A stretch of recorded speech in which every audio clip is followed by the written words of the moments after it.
Cook County lands Illinois at number 6 on the Judicial Hellholes list. Good morning, Greg Bishop, Illinois in Focus with thecentersquare.com and America's Talking Network. Get the headlines at the Center Square. Wake up with us each and every weekday morning. So what is the Judicial Hellhole list? It's been going on for 22 years, and it's a list from American Tort Reform Association, which is focused on highlighting a variety of different problems with civil law that can cost taxpayers money, that can hurt the economy, and so on. But they report out the Judicial Hellhole list. And if you go to the website, judicialhellholes.org, you'll see this for yourself, and you can click through and see the top 10. Philadelphia Court of Common Pleas in Pennsylvania's Supreme Court ranked number 1 for judicial hellholes. And then you get to New York, South Carolina, asbestos litigation, Georgia, California, but then there's Cook County, number 6, and you can get all the details there by getting to the Judicial Hellholes website. They go through a lot, highlighting the statistics, where most of the civil cases are happening, even the trial lawyers and how much advertising they do. But I talked with Tiger Joyce. He's the president of American Tort Reform Association, and he lays out where Illinois lands on this list. Hellholes are what we believe are the worst litigation jurisdictions in the country. It's from our perspective, they are the ones where we believe that equal justice under the law, which is etched on the facade of the U.S. Supreme Court, is either regularly not available or highly problematic at best. In Illinois, specifically Cook County, comes in at number 6. In our report this year, which we're pleased to roll out. And the purpose of this is to highlight what we believe are some of the worst litigation problems in a jurisdiction, and to bring public attention to them, and hopefully to serve as a catalyst. But in particular, we wanted to highlight Cook County, and I think if there's any one indication which really is a clear signal, it's the fact that not only is this our opinion that it's a problem, but it's the plaintiffs' lawyers that agree. Because I think even though I believe Cook County is about 40% of the state's population, it's the home for over 90% of the civil litigation in the state. You know, it's the plaintiffs' lawyers and the plaintiffs that get to decide or begin where cases are to be brought, and this is where they want to come. And I think that in and of itself is obviously a very good. One of the things that we think also is worth highlighting is the impact that lawsuit abuse and the excesses of the civil justice system have on the average person. Because I've been a lawyer for a long time. There are, we have judges, we have other lawyers and others, and there's an easy tendency to think, well, this is really just a problem for lawyers. But the fact is that the average person in Cook County, really for a family of 4, the cost of lawsuit abuse is nearly $10,000. That's the economic impact that it has. Nearly 200,000 jobs annually are not created, and the economy loses well over $21 billion per year. So these are real costs. Excessive lawsuit abuse and excessive litigation impacts the average person, not just the people who bring cases. Those numbers were we highlighted in the report actually for Cook County. So specifically to Cook County, is probably higher than it is throughout the rest of Illinois and throughout the rest of the country. Those numbers are pretty high, even compared to certainly compared to the rest of the country. I think the average family of 4 around, if you took a national average in terms of its impact, is probably a little over $6,000. So that just gives you an idea of, in particular, why Cook County is highlighted in our report and why we think it's so problematic. Again, this is Tiger Joyce, conversation I had with him last week on this report that was released this morning from American Tort Reform Association. And going back to the report for Cook County, just to highlight some of the other areas here, plaintiffs' lawyers' campaign contributions. We'll get to the reaction from the Plaintiffs' Trial Lawyers Association here in a bit. But they say that they're pouring millions of dollars into state political campaigns to preserve Illinois' favorable civil justice environment. From September 23 through September 24, the Illinois Trial Lawyers Association raised $616,000. They've raised $11.8 million since 1994. They talk about the no injury litigation, which we'll touch on that in a moment, but all the other things, food and beverage litigation, but also, they do mention nuclear verdicts, which are a high number dollars going out in awards and verdicts for plaintiffs suing on a host of things. Asbestos litigation, another one. St. Clair County and Madison County, they've been on the list before for judicial hellholes in Illinois, and in particular Madison County. Tiger Joyce says it's still on their radar. I'd say it's probably more of a shift. I think we mentioned that Madison continues to be a focus for asbestos litigation, which it has been for quite some time. But I think from our perspective, when we look at the BIPA litigation, the biometric, the privacy related claims, the so-called no injury claims, food and beverage litigation, the matters and issues that we've chosen to highlight, I think are more located these days in Cook County, and that's not to say that there aren't still some issues in Madison.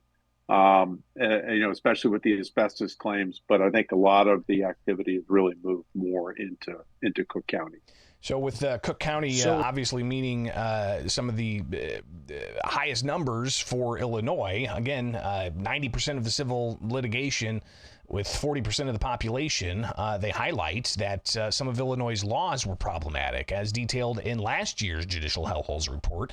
The Illinois Supreme Court issued 2 rulings that led to a dramatic increase in Biometric Information Privacy Act filings. First, the court ruled BIPA lawsuits are subject to the state's catch-all statute of limitations, which provides 5 years to claim and no defined period, as opposed to the state's 1-year default statute of limitations for privacy actions.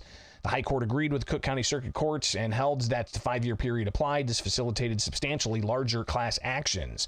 Just a few weeks later, the Illinois Supreme Court issued another ruling that expanded liability for businesses under BIPA. The ruling there was when the White Castle case, and the court ruled that BIPA claim accrues each time a business scans a person's biometric information and each time it's transferred to a third party, not only upon the first scan and first transmission. So since then, you had BIPA filings jump 65%, but to reverse course, to reverse the trend of Illinois, landing on last year was number 2 for judicial hellholes. Tiger Joyce says that Illinois legislators did help reverse the trend a bit to make Illinois now not number 2, but number 6 on the judicial hellholes list. Well, I think that, I have to say we have to give a little credit to your legislature, which actually has enacted some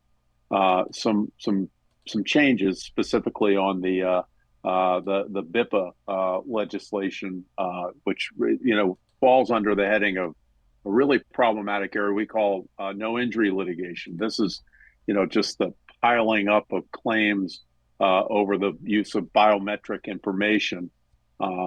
Even in the absence of demonstrating anybody suffering any actual economic injury. So the legislature's taken some steps there with the governor's support. But this broader issue of no injury litigation is a problem. Another issue that we would highlight would be with your state attorney general is urging the Illinois Supreme Court to basically do away with what the technical legal term is venue or forum non-conveniens, the Latin for trying to ensure that there's a relationship between where a case can be brought and where the underlying harm or the parties took place or the parties reside. If you look at our report on Pennsylvania, That's been which has been a one at the top of the hellhole list for the last several years. That's been an enormous problem, and sometimes what would seem to be the simplest matter, where can a case be brought, can get right to the heart of where some of the problems are and addressing them. And oftentimes, when we get asked about, how do you solve the judicial hellhole problem, oftentimes it's simply a case of where can cases be brought. So when you have the attorney general petitioning or filing a brief encouraging the doing away with these provisions which try to ensure that cases be brought where they should be brought, that would be a problem. So we hope that the Supreme Court will do the right thing. Another issue that I would highlight is in sort of we call sort of the mass torts area is the question of expert evidence. There was a case in Cook County, which we highlight in the report, dealing with allegations of that talcum powder or talc causes cancer. And a key issue in that case was the experts that the judge in the case allowed, or in some instances didn't allow to testify. The plaintiffs had an expert who not only was talking about the relationship between talc and causing cancer, but was speculating about how to mine for talc and all kinds of things, which I think it's pretty safe to say had no knowledge of, certainly was not professionally allowed or had any background in. By contrast, the chief medical officer for Johnson and Johnson was severely limited in his ability to testify. And I think it's important if you're a juror, if you're listening to this kind of evidence, it's very this sort of highly technical, professional, scientific information is very, very important, and it's up to the judges to police their courts. The federal judges are now required to do that. State judges should be following suit. But in that case, which resulted in a verdict of, I think, about $45 million, really the defendants were not allowed. They had an expert on pulmonary disease and causation, was not allowed to testify. As I said, the defendant also had their chief medical officer, was severely limited. By contrast, this expert for the plaintiffs was allowed to speculate on matters well outside of his expertise. And so when you have inequities like that in mass tort cases and cases like that, you're going to end up with what we think are inappropriate results. So again, Tiger Joyce, president of American Tort Reform Association, their report out today, Judicial Hellholes, and they do focus on the Illinois Trial Lawyers Association, talking about the hundreds of thousands of dollars they spend on advertising, $18.9 million on TV, print, radio, digital, outdoor advertising. Last time I drove through Chicago, there's a stretch there on the highway where it's like 3 miles of just both sides, multiple different, civil litigation attorneys' advertisements, all up and down the highway. Surely you guys are familiar with that as well. But again, we also touched on how the ATRA focuses on political contributions from the Illinois Trial Lawyers Association. Well, I reached out to the Illinois Trial Lawyers Association for a comment on this. And this is what they had to say. This bogus report coming from Sarah Salger, the president of the ILTA. This bogus report typically makes many colorful allegations while throwing around statistics, but providing no backup data that can be fact-checked. Without having seen the actual report in advance, we assume it's the same old recycled publicity stunt that ATRA does year after year to demean the U.S. Constitution by attacking citizens' Seventh Amendment rights to trial by jury. It's nothing more than ATRA's ongoing campaign to deny access to the court system that our tax dollars fund. Well, I got a reaction from Joyce because previous statements I had gotten from the Trial Lawyers Association to previous judicial hellhole reports would indicate this is a front group for big business. So getting Joyce's reaction to some of the pushback from the trial lawyers. Well, I think let's hear them rebut the points that I just made. Let's hear them rebut the fact that well over 90% of the cases are brought in Cook County, even though Cook County represents only 40% of the population. Let's hear them talk about the differences between what we see on expert evidence in terms of of how judges should properly police their courtrooms in terms of scientific and other technical evidence. Those are the issues that we're focusing on. When people have suffered injuries, and I should say, even going to the food and beverage litigation and the BIPA litigation that we talk about, how about let's just require that litigation be a focus of people who've actually suffered losses, rather than people where something may have taken place, but there has been no injury in those cases. And we're happy to debate those issues. And if you look at at who supports legal reform, you'll see small businesses, you'll see service providers, the commercial transportation industry, which is vital to our supply chains, and all of our sort of daily lives and deliver things to our front doors. There's a widespread support, in addition to big businesses, for legal reform. And we hope that the issues that we raise here, the plaintiffs' bar can dismiss them all they want, but we hope that the leaders in your state will listen to these matters and understand and agree with us. We hope we're persuasive in these matters, and I'm sure the trial bar will be active in trying to demonstrate the case to the contrary. Tiger Joyce, president of American Tort Reform Association, with that new Judicial Hellholes report out now. You can go read that for yourself and focus in on all of the different judicial hellholes that they've listed. All right, it's Illinois in Focus Daily. Like, subscribe, hit that notification bell. With us each and every weekday morning here with America's Talking Network.